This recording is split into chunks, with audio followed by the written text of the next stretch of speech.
All right. We only get to do these celebratory Ray Longo minutes so often. Let's get to the star of the show in the Ray Longo minute. It's now time for the Ray Longo minute. I want you to punch a hole in his fucking chest. That's what I want. The Ray Longo minute. Starring Ray Longo. The John Anik and Kenny Florian podcast. Oh, man.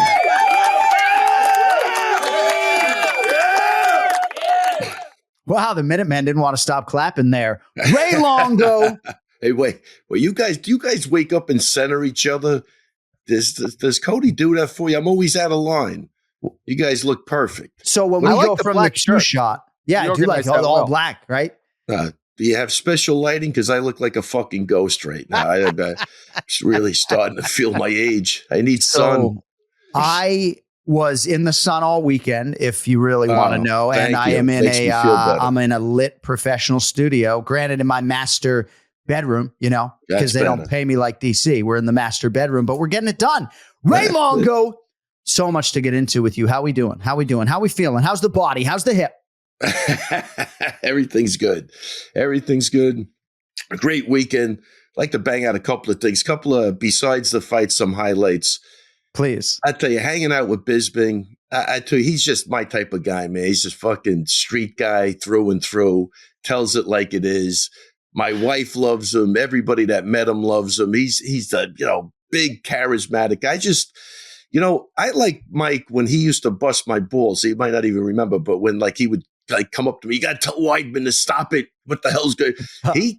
He's a guy that could insult me. I couldn't care because I know it's so real and genuine that he's just a good guy. So I had fun hanging out with him. And then the night of the fight, seeing Burt Watson while we were walking out. Oh, wow. I mean, I'll tell you, Kenny, unbelievable. The impact that guy has on people, just through his integrity and character.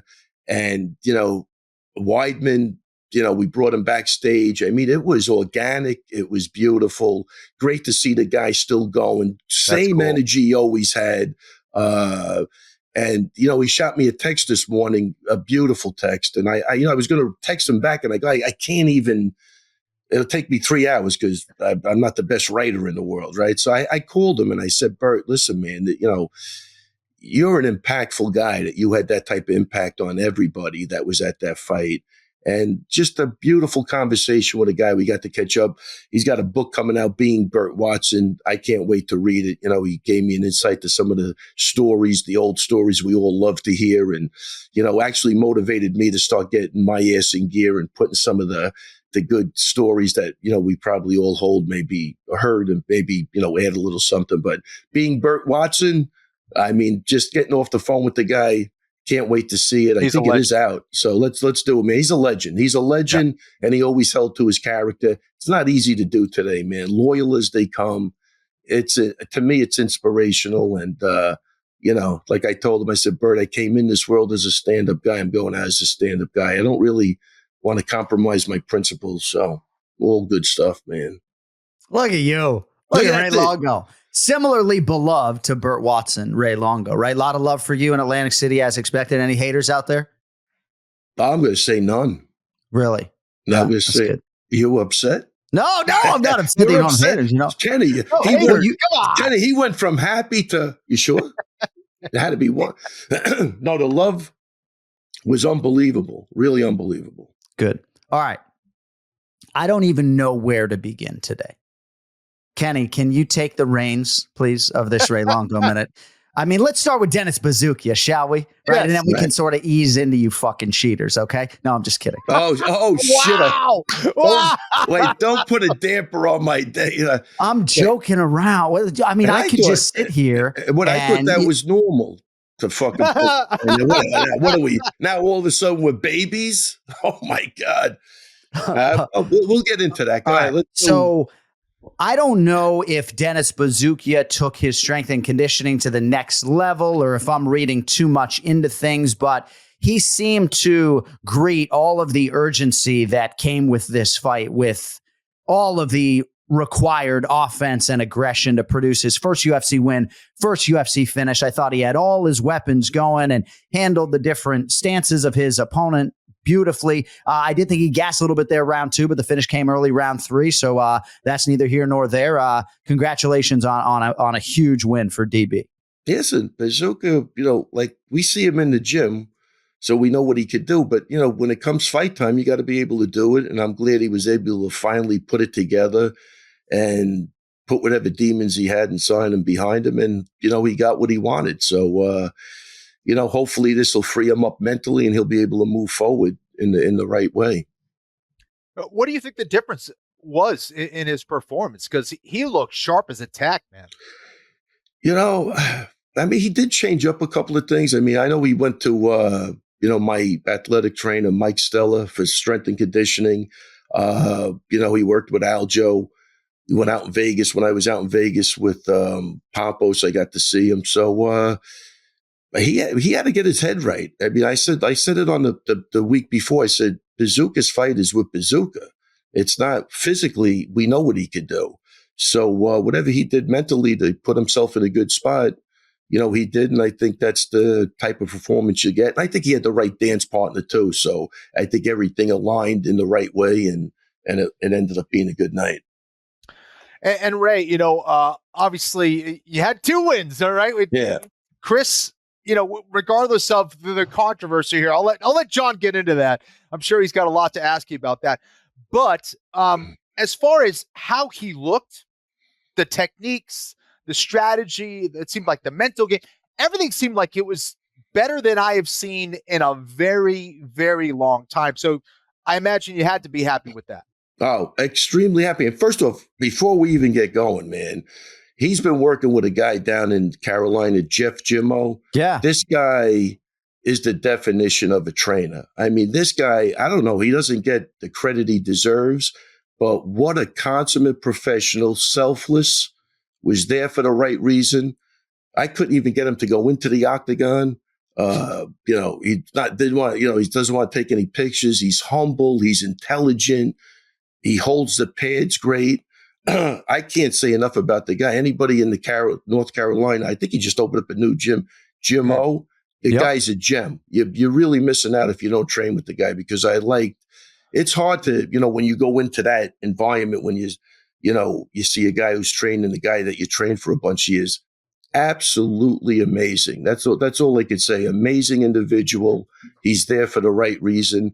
And, look, the good news for me is that, I could go into that octagon with Weidman and it's like we were there, we've been there so many times. It's not, I know him, you know what I mean? And I agree exactly what you said. Whatever he did to get ready. And I will say this, he was healthy. And I always said this on the podcast, you could go back.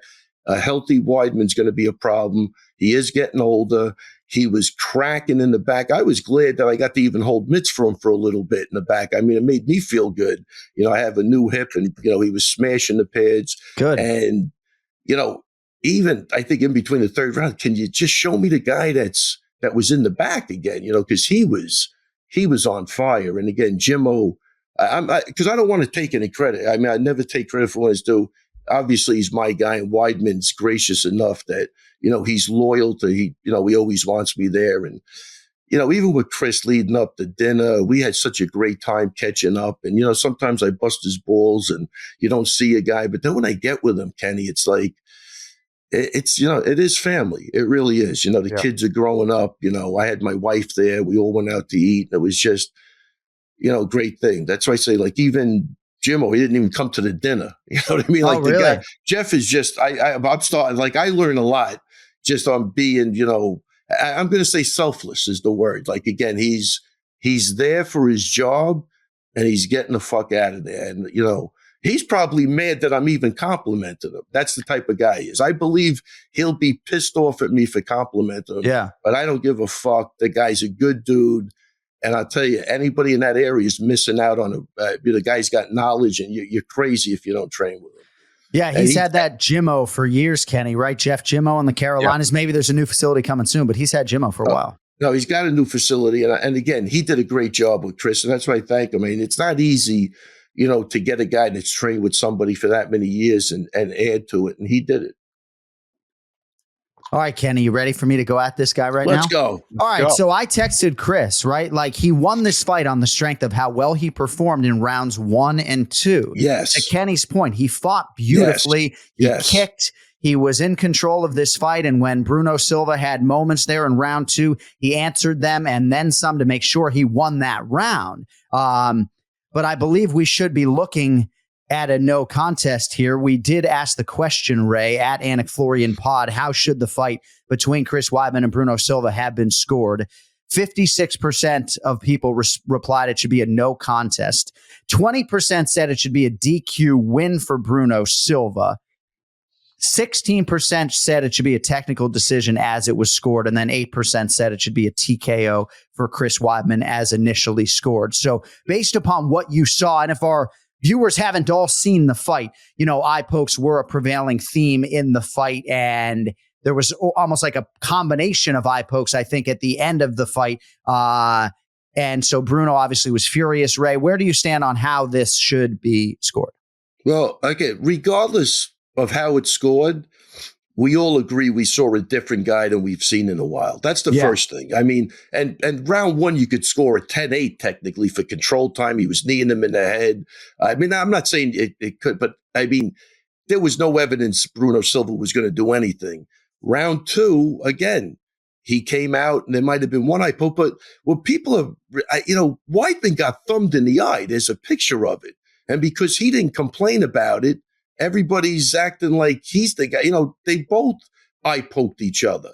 One guy chose to handle it one way and one guy chose to handle it another way. It's an unfortunate thing in MMA, and I'm sure Weidman didn't do it on purpose. But you know what? No matter how they scored that fight, as a coach and as his guy that's seen him and been through a lot of shit with him, I'm just happy to see the way he fought. I really do. And he had the guy went through a horrific injury. I'm wincing while he's throwing that right kick. He don't give a fuck, this guy. He's crazy. So I like what I saw. I don't care if they DQ. I don't care what it was. To me, it's a win either way. And I don't, again, eye pokes aside, that guy proved something to himself and to a lot of people at 39 years old after a horrific injury like that. I don't give a shit. That's my really gut feel. I'm happy with what I saw. He's a winner no matter how they scored that fight.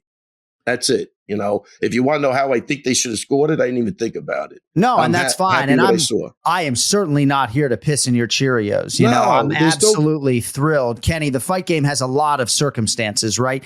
And on the strength of winning those 2 rounds, Weidman obviously put himself in a position to deal with all of this better than Silva did, right? But Kenny, do you believe, based upon what you saw, that this should be a no contest, or are you okay with the TD for Weidman? Yeah, I don't think a no contest. Well, first of all, the fight ended, right? The fight was it called. Did. Yes, so it after was. that, I don't think there can be a no contest. Sure, they can go back and look at the replay and see that if those eye pokes were what caused the end of the fight, then it can be a no contest. But they got late enough in the fight where it could be a decision, and they went to the scorecards, and obviously those were clearly for Weidman. Initially, it was a TKO, and then when they went back and looked at it, they changed it to a technical decision because of the eye poke. Is that how you understood it, Ray? I think that's how I understood. I was just, look, again, I'll be honest, it was a long weekend. Obviously, it was Easter Sunday. Yeah. I'm elated. I didn't give it much thought. I was just so happy for him that he got to at least show, the kind of the old Weidman going forward and, handling adversity. I saw Bruno Silva had one way of winning that fight, and I could tell you being cage side, it wasn't going to happen. Even if you listen in between rounds, I'm just saying stay focused. The only thing that could happen is we have a mental lapse and something happens, but I don't think it was going to happen. I thought, even watching the tape on him, he's bombing, but being there, Kenny, I didn't sense he was going to hurt Weidman, to be honest with you. That's the way I saw it. Ray, I think that Chris was winning that whole fight. I think that I probably would have liked to seen him use more takedowns at a certain point, but even then, he was out striking Bruno Silva, a guy who everybody thought was going to go right out there and knock him out. So from 100%. From that perspective, I think it's successful. Now, did the referee make a mistake in not seeing an eye gouge after there was already an eye gouge? Could you argue there could have been a point deduction? Absolutely. Yeah. But all things considered, if I'm from the outside looking in and I have this guy named Chris Weidman who, wanted to fight, wants to continue fighting, I see this as a very good sign of a guy who really showed up to fight. He brought his skills. He showed his skills and rectified whatever happened in that last fight against Brad Tavares, where it seemed like it took him to get hurt before we actually saw Chris Weidman in there, right? Yes. And that was not the case. Even if he went out there and maybe, got knocked out in round 2, seeing how he performed in round 1 was a very good sign. Beautiful. And the fact that we got into round 3 in a fight where Chris was winning all of those rounds, in my opinion, I think it was a very good sign for Chris and, of course, Ray and all the guys that are around him. Yeah, and that's what I said, John. There's actually no pissing in my cheers. There's just not, because I'm not even looking at a winner or loss. I'm looking at what I saw, and what I saw was so surprising, not pleasantly surprising. And that's why I said, Jimmo, I give him credit. I'm not going to harp on it, but I mean, he did a great job with him. I didn't get to see him. Obviously, we had the stories, he's busting my balls now, after the fight. Now, can you come down and hold a couple of rounds? Say, listen, we're going to break balls till we're dead. I mean, it's not happening. But I knew the week before, the way he was attacking me, that this guy was, he was the old guy. He was in a good spot. I didn't even have to see what he was doing. I just knew the way he sounded. And, to answer your question about the DQ and stuff, all I'll say is this. Right after the fight, I did call my wife and say, grab that ticket off the counter, just run down to the cage, get the money as quick as possible before they overturn this motherfucker, because what the hell's going on? Yeah, I'm glad. Did he really? Right. I don't know. Allegedly. Wow. John, yeah, that's a big number. That's a big number, baby. I don't know what's going to happen, but get over there quick. It ain't getting their money back. Right.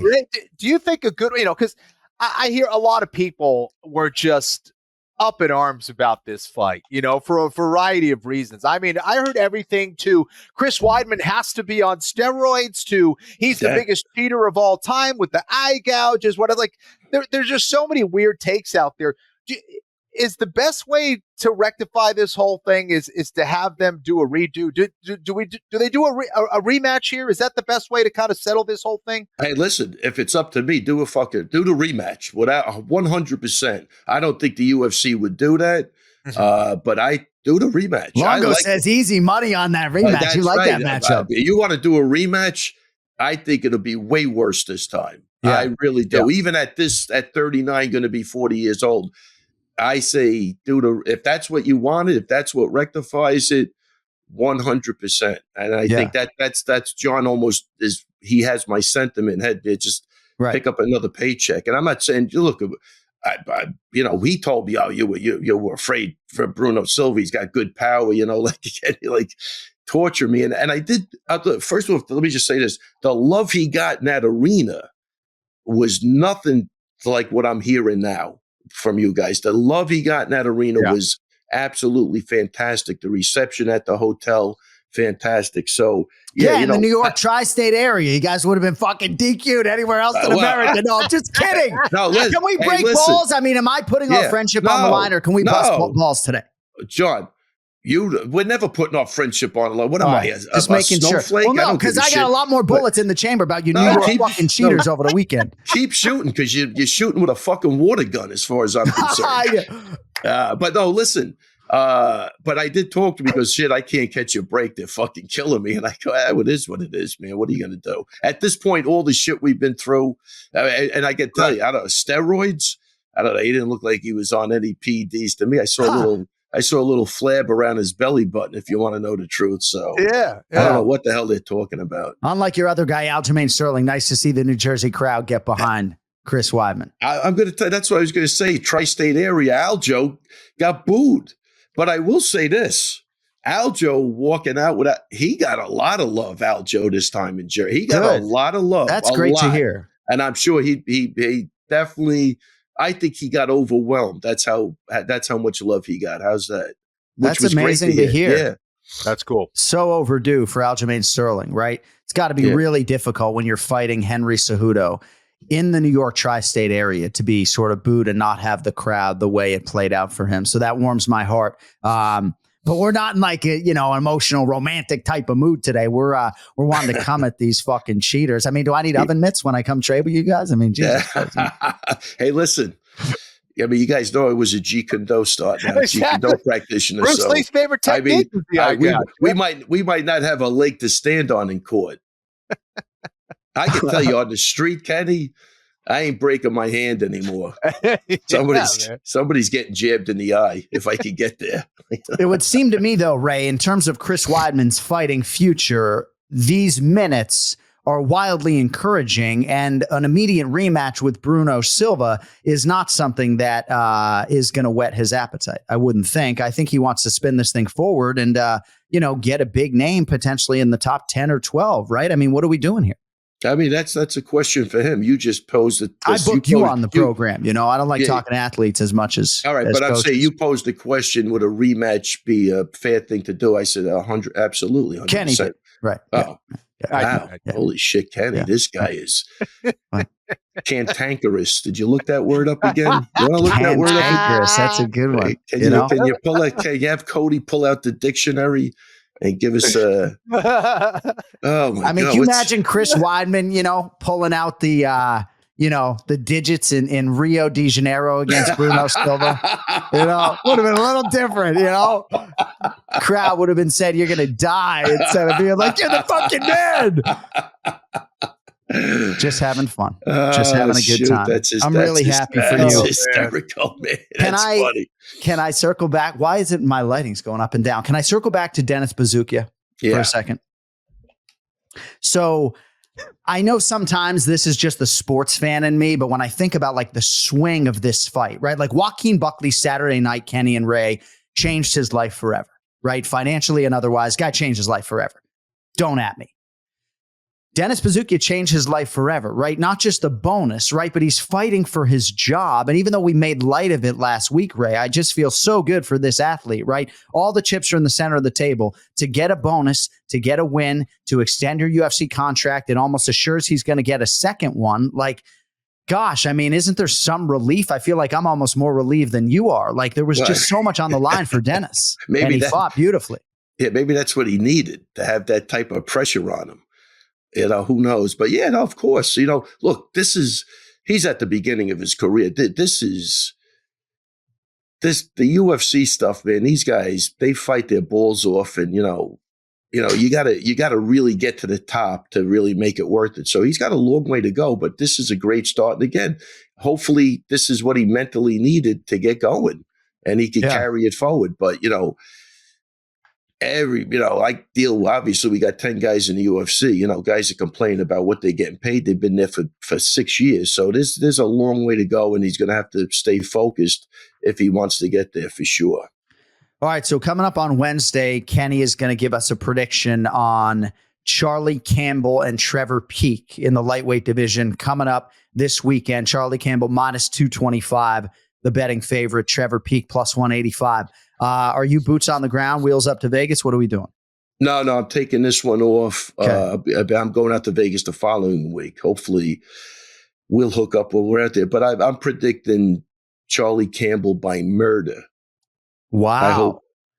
You're talking first UFC fatality, huh? Can you be a little softer? It's a possibility. No, Charlie's a monster. He is. I don't see anything in this guy that could actually stop him, I guess. I don't know. But Charlie could crack and he's vicious. I'm saying that's the minus 220 is the right number on that. But Trevor Peek is tough, Yeah. There's one path to victory for him, to absorb a lot of damage and somehow the other guy gasses out. But Charlie's a beast and he's pretty dangerous. If you're not squared away, you don't want Charlie. Charlie will get. He's tough, man. Are you an April Fool's Day guy, Ray? Do you have any pranks planned? No. Okay. Yeah, that's good. That's just nonsense. There's enough chaos and noise in the world. What's today's date? April 1st? It's April 1st. Yeah. Thus the question, right? We won't do another April 1st podcast probably for 4 or 5 years. So I would have came prepared. Look, it was a long weekend, man. Yeah. It really was a long, emotional weekend. Yeah. It really was. Well, hopefully you don't have a flat tire when you go outside, my man. But we appreciate the time. Congratulations on 2 big wins. We wish you and Charlie Campbell and everybody all the best. And in terms of us having time together, Ken Flo's going to be out there for UFC 300. Why don't you hang out with him? Let's do it. All right, maybe we'll all convene at the penthouse there at the Virgin, courtesy of Paradise Canteen as Big Ron Pellegrino. Maybe we'll all break bread or something. Come on, Big Ron. Come through, baby. Let's do it. Guy always delivers. Ray, when are you getting out there? I think Wednesday. Ray, when are you getting out there, man? Aljo at 45, huh? I got to check my plane. I think Wednesday. All right. When I'll are be you out getting there out there? Tuesday, April 9th. Ken Flo. When are you? You're not coming till Thursday, Friday? Thursday, Ken Flo? Yeah, I think late Thursday night, like midnight, something like that. So what, early Friday morning, technically. And Kenny, you may be flying back home before the fights, or are you undecided? I may be flying back before the fights. All right. Oh, we got to get, this is going to be tight. We got to get Ken Flo in the building. Anybody out there ever for Ken Flo for UFC 300? No. All right. Hey, Ray, great day, better evening. Anything else before we let you go? That's it, man. That's it. If you're around later, I'm going to give you a buzz. My line is always open for you. As I've told people repeatedly, I have my iPhone right here. I have my list of favorites, and there's 7 names on there. One of them's Ray Longo. So, all right, I'll give you a buzz later. Guys, great weekend, great time today. Hats off again. No pissing in my Cheerios. Everything what I saw was positive, and either way, as a coach, I was happy as hell. My man. All right, take it easy, guys. Congratulations. Right. Yeah. All right, there he is, Ray Longo, with us every week here on the Anik Florian podcast. Always fun after a big win or two for Ray Longo. Am I making you laugh today, kid, huh? You like that? Hilarious, man. Listen, as a coach, you got to feel good. Haven't been with Chris for forever. Just seeing that your guy was different than the last time out. He was coming back, to give a context. Again, people who don't know the story, if you've been hiding in a hole somewhere, seeing how Chris looked last time out, coming off of that crazy injury, the surgeries that followed, and seeing how he looked this time out, he looked like a completely different dude, man. So, that's got to feel good for your friend, for your student, for your fighter. That's all good signs, man. That's a good night for Ray, because you never know how it's going to go when you're bringing one guy, let alone a couple guys, into the UFC's octagon. All right, so we can all agree Chris Weidman, total inspiration, leg snapped in half. He's had like 50 surgeries. He also reps the stars and stripes loud and proud. Chris Weidman's the fucking man. I texted him as much. Now, can we just briefly touch on the lead story? I mean, Ken Flo, that's a no contest every day of the week. It was a fucking combination of eye pokes. And I'm not going to be so suggestive to say that because this fight was in Atlantic City and the crowd was firmly behind Chris, that played into this. But I think to totally dismiss that as a factor maybe would speak to some ignorance. I mean, Kenny, most people believe this should be a no contest. Do you have any opinion on that? No, and it could have. It certainly could justify that. No question about that. I think that what's interesting is the fact that I think more than anything else, the referee didn't see it. It was like a 1-2. And if you didn't have the video, in my opinion, how would you know that was an eye gouge and not a punch? Like, it happened so quick. So I'm not knocking the referee for seeing that or not seeing that, but when you go back and the fight was called, it was in round 3. You see that it was an eye gouge. You had the history of eye gouges prior. You definitely could have called it a no contest. And it was my understanding that I thought that it would automatically go to the scorecard. So my bad. What the fuck do I know? Yeah. But so then it would have gone to the scorecards, or you could also argue that he could have removed 1 point or even 2 points, right? I don't know if you could do that after the fight is called.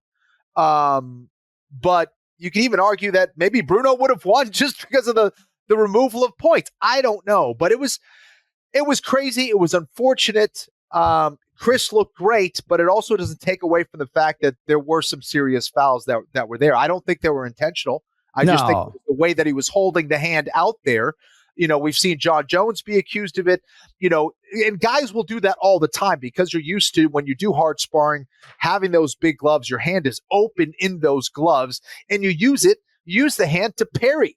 to parry a punch coming at you, to frame on a head coming at you. The problem is you're not using big boxing gloves when you're fighting in the octagon. You're using those open-fingered gloves. And if you're using that same technique and you're used to doing that, then guess what? You're going to have more of a propensity for doing eye gouges. Still wrong. I'm not justifying it. It's just how people train matters. That's what's going to lead to it.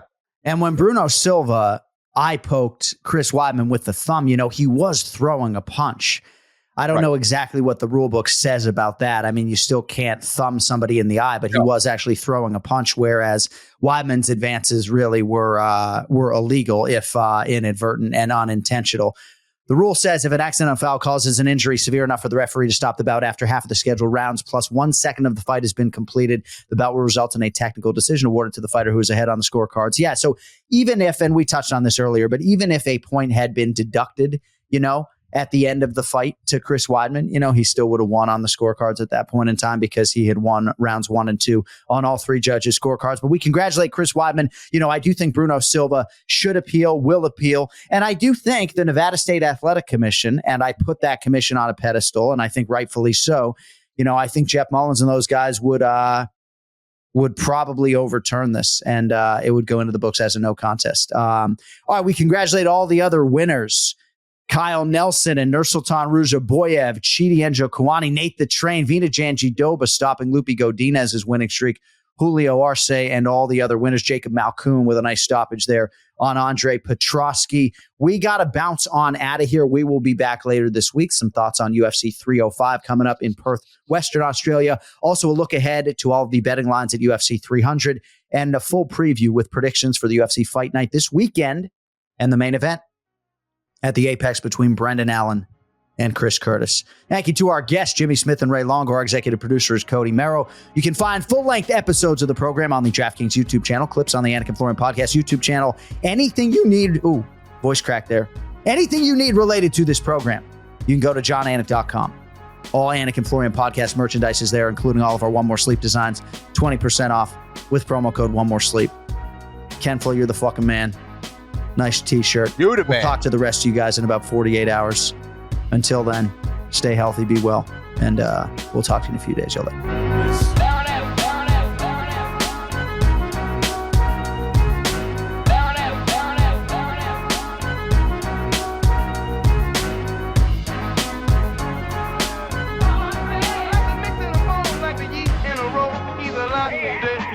To the bread, he's cornbread. Cornbread. He's cornbread. Cornbread.